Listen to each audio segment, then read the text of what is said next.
Well, good evening, all my pretty little mice out there. Minnie here with you this evening, wearing a pretty dress for you while we talk about some game thoughts tonight.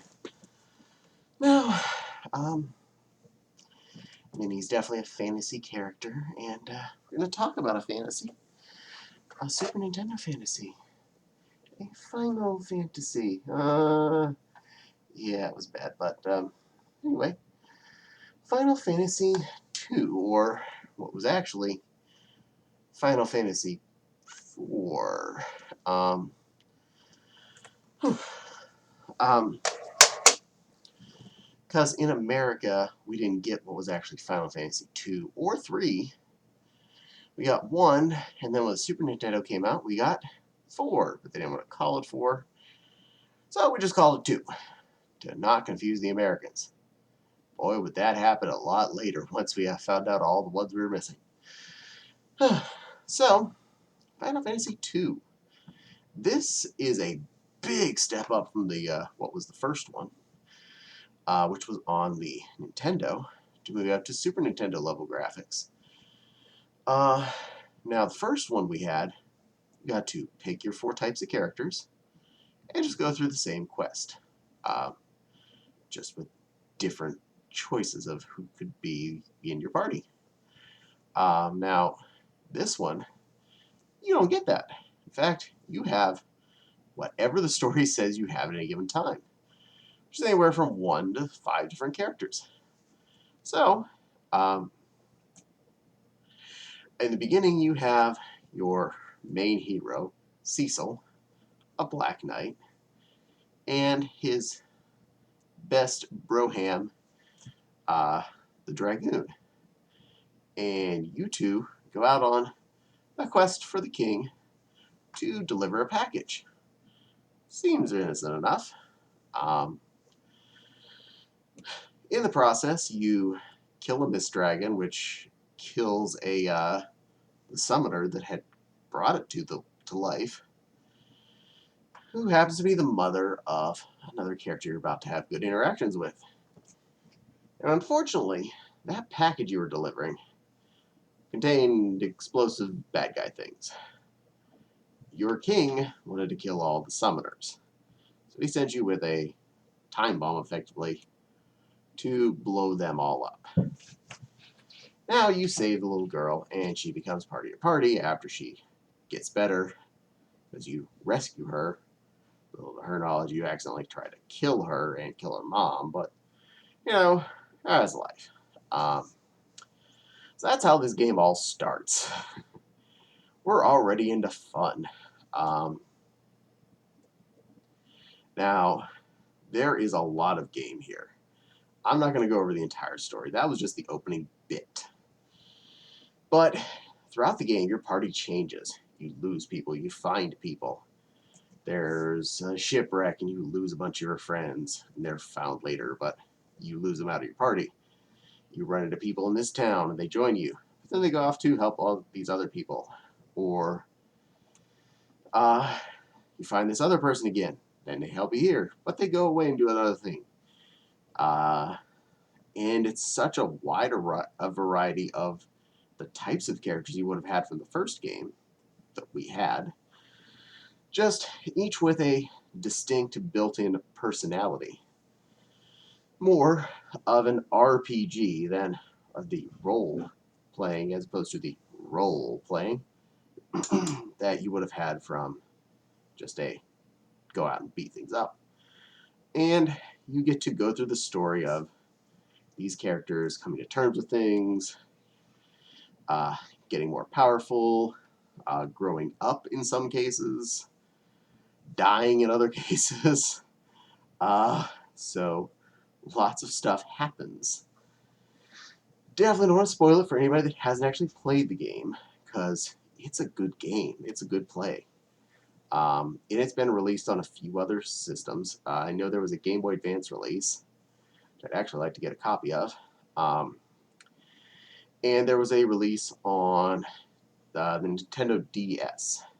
Now, I had that one, and I couldn't get past a certain point. And it's something I'd gotten through before, playing either the original or an emulated version. Just this one boss, he changes the nature of healing and damaging, and every time I'd almost get done with him, the change would happen again, and whatever I'm doing completely heals him, and like, well, that was a waste of time. So I was kind of stuck there. I think it was in the Tower of Babel, but I can't remember for sure. It's been a bit since I tried to play it. So, but I have beaten it more than one time on emulation and or the original cartridge. So I just kind of like the Game Boy Advance version, so I could take it on the go. Also, I was not a big fan of the DS's remake being kind of shoddy 3D characters. It felt like at the time it had come out, we already had a lot better 3D of Final Fantasy games like 12 and 13 and whatnot. Now we printed this out and it's looks worse than 7's 3D sprites. The original ones, not the ones they're remaking right now. And I was like, what? What did you do? Why did you do this? You made the characters all look ugly. It did not help anything. And if anything, I felt the controls really lacked as far as the looks. The game was still the same game. They did add back in all the hard mode stuff that was not in the original American variant because there were a lot of special abilities characters had that just kind of got cut out for simplicity's sake to make Americans happier. Again, little do they understand, the Americans wanted all that stuff too, but hey, I can't be back there and tell 90s marketing groups what to do and not do with games. That's past me's problem. And even then I was a kid, so who would have listened to me? Really, I do love the characters in this game, especially any of the sprite variant ones like this variant version or the Game Boy Advance version. Look beautiful. It's like you were playing the original one, just a lot cooler looking characters on screen. The technology is about the same level. We didn't go into super sci-fi stuff really. There is a spaceship, there's travel to the moon. But the majority of the time you're in boats and an airship and a hovercraft and little simpler kind of steampunky variant vehicles. So there is some science, there's some robot stuff, but it's not like you're in super sci-fi land as much as you are in a lot of the later Final Fantasy things. Which is where I was happier with Final Fantasy. I liked it better in the Fantasy Zone, and like in the first one you had robots near the end, but they were kind of in this abandoned sky castle situation, as opposed to everywhere and everything being cars and jet planes and crazy mechanical stuff. Everybody was basically swords and shields and magic, and there was this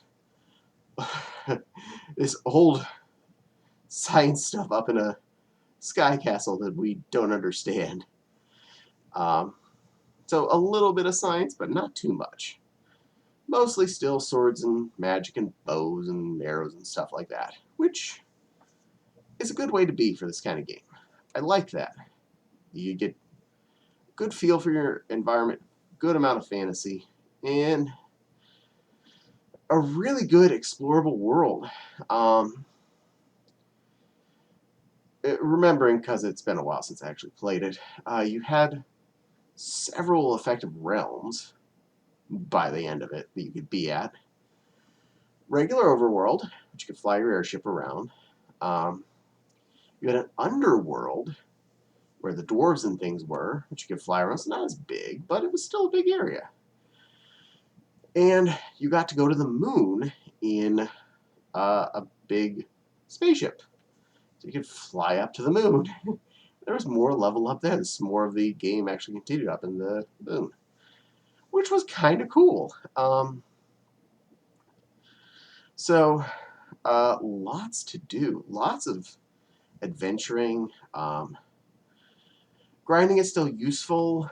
The only problem with that is you're constantly changing out your characters by story plot, so grinding is only effective to whoever's still going to be with you right now.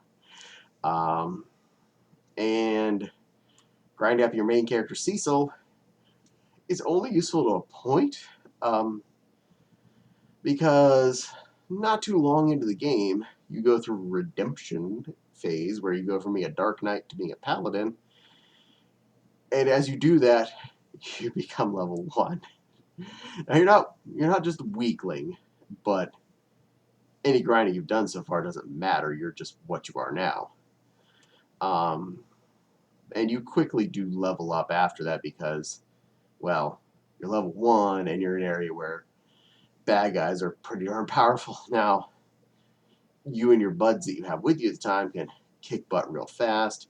Your level just shoots up fast and you're back to par. And from then on, yeah, it's fine. Grind yourself to death. He's going to be with you forever again. And as that. So, go to town, enjoy. Become the best Cecil you can be. Good boy, Cecil. Paladin, light sword, wielding Cecil. So, yeah, there's a lot to do. A lot of adventure and a lot of fun stuff to run into. A lot of quirky characters, a lot of fun characters and story plot bits. I really love the two little wizards, Palom and Porlom. They were a hoot. They were some of my favorite things in the whole game. And just so many good places. So the bad guys are all really cool looking. The game will keep going if you ignore it. If like you get attacked, they will eventually keep killing at you. It doesn't wait for you.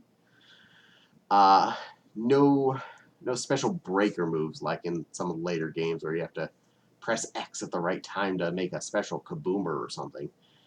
But if you just sit there, bad guys are just gonna keep wailing on you and you'll die. But if you act fast, you can then attack faster because you'll have more chance to use your guys. I won't be sitting there in ready mode all the time. So that's pretty much the game in a simplified nutshell. Really fun, lots of game to it. It's a long sprite-based RPG. So many dungeons to go through, so many bosses, so many twists and turns in the story plot. Quite a few extra secret areas, extra quest bits you can go to unlock even more summons for your summoner. Cool equipment hidden throughout places, going through extra little sections. So much to do. So much to do. And yeah, if you get a chance, I recommend most any version of it. Preferably not the DS version, but if that's your digs, go for it. It's still playable. As long as you can get past that one boss I was having trouble with, but I think I'll just play it on any other version and be happy. I own a couple. Anyway, did you have any thoughts about this game yourself? Please go ahead and leave them in the comments. And hit that little dingly bell, let you know when I'm uploading videos. And if you haven't already, hit subscribe. That way you'll pop up in your feed of things you should watch. And if you're so inclined, the Patreon link is in the description below. I appreciate every penny that's given to me. It does help support me in my video processes. I don't live off this money, but any money that I get from this does help support my video making fun. Anyway, I do appreciate y'all watching. Please share this with all your friends. Let them know to watch my silly videos. Helps the channel a lot. And definitely thank you for watching. And well, I hope to see you all on the next video. Minnie loves you all. Bye-bye.